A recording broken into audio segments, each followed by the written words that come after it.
मित्रों, स्वागत है हमारे एक और फ्रेश वीडियो में। दोस्तों, आज की वीडियो में हम आपको बताएंगे कक्षा 10 का किस तरीके से रिन्यूअल फार्म करते हैं और करने के टाइम आपको कौन कौन से डॉक्यूमेंट्स हैं उसकी आवश्यकता पड़ेगी।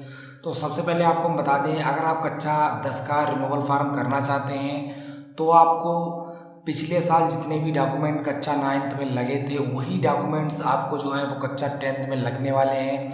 आपको सिर्फ और सिर्फ स्कूल से कक्षा 9th का बोर्ड संख्या, यानी जो बोर्ड में आपका रजिस्ट्रेशन है, तो वो आपको स्कूल से ले लेना है। और पिछली साल आप जो भी स्कॉलरशिप का फार्म भरे थे वो स्कॉलरशिप का फार्म ले लेना है। अगर आपके पास स्कॉलरशिप का फार्म नहीं है तो आप स्कूल से जाकर स्कूल से जो स्कॉलरशिप की जो रजिस्ट्रेशन संख्या है वो आपको जो है वहाँ से ले लेनी है, क्योंकि वहाँ पर जो है पिछले साल के जो फार्म होते हैं वो रखे रहते हैं। तो वहाँ से जो वेरीफाई कर देते हैं तो बहुत सी ऐसी कंडीशन होती है, वहाँ पर जो है वो फार्म रखे रहते हैं, तो वहाँ से आपको जो है रजिस्ट्रेशन नंबर मिल जाएगा।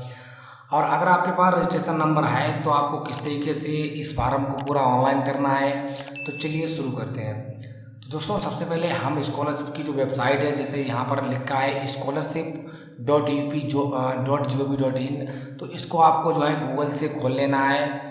तो मैंने यहाँ पर खोल लिया है। अगर आप नहीं खोलते हैं तो यहाँ पर आपको सीधे गूगल में यूपी स्कॉलरशिप लिखना है। इसकी जो मेन वेबसाइट है यहाँ पर ये आप देख सकते हैं, UP scholarship government of India. तो यहाँ पर इसको हम ओपन करेंगे तो इस तरीके से ये वेबसाइट खुल जाएगी। यहाँ पर आपको स्टूडेंट में आना है और आने के बाद आपको जो है जब आप रजिस्ट्रेशन के लिए जाते हैं, यहाँ पर आप देख सकते हैं इसका कोई रजिस्ट्रेशन नहीं होता है।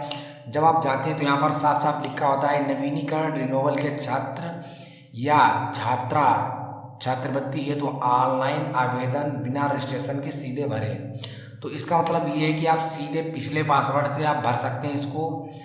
जैसे यहाँ पर हम जाएंगे जैसे रिन्यूअल में, और मुझे हाई स्कूल का करना है तो यहाँ पर हम जाएंगे। अगर मुझे इंटर का करना है यहाँ पर जाएंगे, और इंटर से ऊपर वाले छात्र का करना है तो यहाँ पर जाएंगे। अगर मुझे किसी अदर स्टेट का करना है, अदर राज्य का करना है तो वो यहाँ से करेंगे। तो आज हम करने वाले हैं कक्षा 10 का, तो यहाँ पर हम क्लिक करेंगे और क्लिक करने के बाद यहाँ पर आपको पिछले साल का जो रजिस्ट्रेशन नंबर है वो आपको यहाँ पर डाल देना है। यहाँ पर जन्म तिथि डाल देनी है। यहाँ पर जो आपने पिछले साल पासवर्ड बनाया था उसी पासवर्ड को यहाँ पर डाल देना है और कैप्चा डालेंगे और सबमिट करेंगे। तो इस तरीके से आपका फार्म जो है वो लॉगिन हो जाएगा। अगर आपके पास पासवर्ड आप भूल चुके हैं तो आपको यहाँ पर direct click here forget password पर क्लिक करना है। और जैसे ही क्लिक करेंगे आपको ये दोनों सेक्शन यहाँ पर सेलेक्ट रहेंगे। यहाँ पर जनपद चुनेंगे, अपना जिला चुनेंगे। उसके बाद यहाँ पर जो शिक्षण संस्थान है, जैसे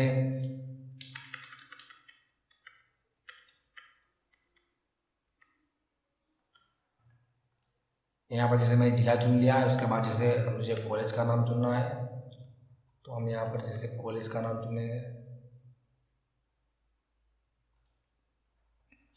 अब आपको पिछले साल का जो रजिस्ट्रेशन नंबर है, जैसे ये मैंने डाल दिया है, इस तरीके से आपको डाल देना है। डालने के बाद जन्म तिथि आपकी जो भी है वो जन्म तिथि आपको डाल देनी है।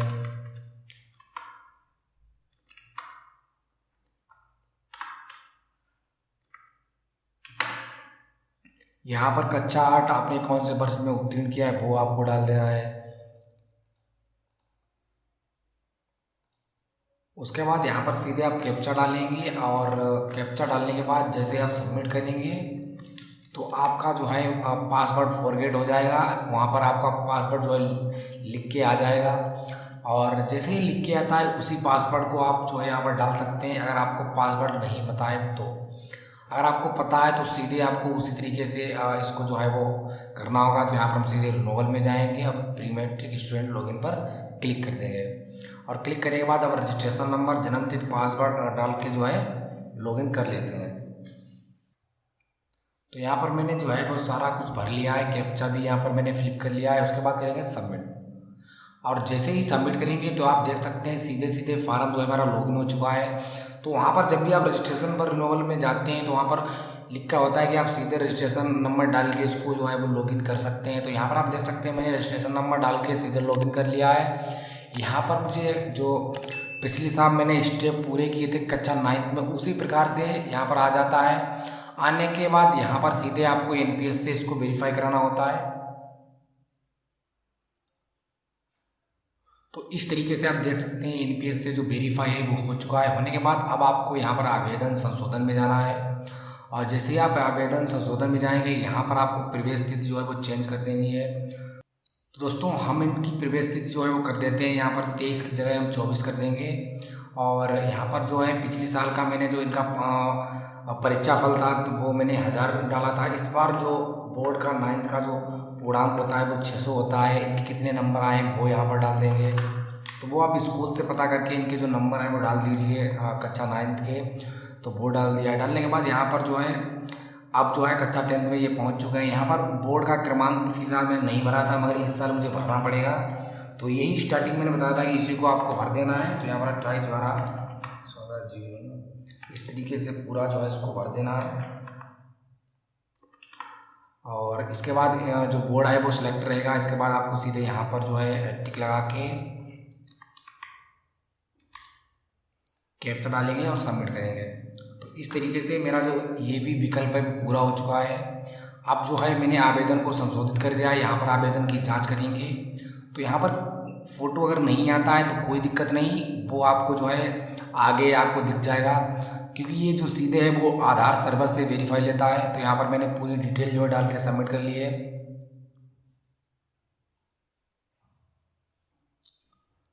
तो यहाँ पर आपको पूरी डिटेल एक बार पूरी जो है वो चेक कर लेनी है। और चेक करने के बाद आप जो है सीधे इस पर फाइनल प्रिंट पे जो है प्रिंट करके प्रिंट कर सकते हैं। तो यहाँ पर मैंने पूरी डिटेल को आप देख सकते हैं कि मैंने पूरी जो डिटेल है उसको यहाँ पर जो है वो चेक कर लिया है। तो बिल्कुल सही डिटेल है। अगर आप जो है रिन्यूअल कर रहे हैं तो अगर आप बिल्कुल न्यू आय बना रहे हैं आय, तो आप आय इसमें नहीं लगा सकते हैं। तो आपको जो है पहले से 9th और 10th के लिए आय जो है 9th में ही 2 साल उसमें होने चाहिए, तभी आप लगाएं। और 11 और 12th के लिए आय जब ही लगाएं जब आप की आय में 2 साल उसमें जो है डेट रह गई हो। अब आपको यहाँ पर संस्थान हेतु आवेदन प्रिंट पर क्लिक करके इसकी फाइनल प्रिंट जो है स्टूडेंट की निकाल लेनी है। तो यहाँ पर आप देख सकते हैं फाइनल प्रिंट जो मेरी आ चुकी है। तो यहाँ पर अभी फ़ोटो नहीं आ रहा है, कोई दिक्कत नहीं, हो सकता है कभी कभी फ़ोटो जो है वो नहीं आता है। तो इस तरीके से मैंने जो है इनका जो फार्म है उसको पूरा फिल कर दिया है। तो मित्रों अभी आपने देखा किस तरीके से मैंने इस फार्म को जो है वो रिन्यूअल किया है। तो इसी तरीके से आपको पूरा फार्म जो है वो कक्षा 10th का रिन्यूअल करना है। सिर्फ और सिर्फ इतना ही वर्क इसमें करना पड़ता है। आपको सिर्फ और सिर्फ स्कूल से रजिस्ट्रेशन नंबर इसमें लगाना पड़ता है और आपका जो फार्म है वो हो जाता है। तो दोस्तों आज का वीडियो आपको पसंद आया तो वीडियो को लाइक कीजिए और साथ ही चैनल को सब्सक्राइब कीजिए। फिर मिलेंगे नेक्स्ट वीडियो में। Thank you for watching.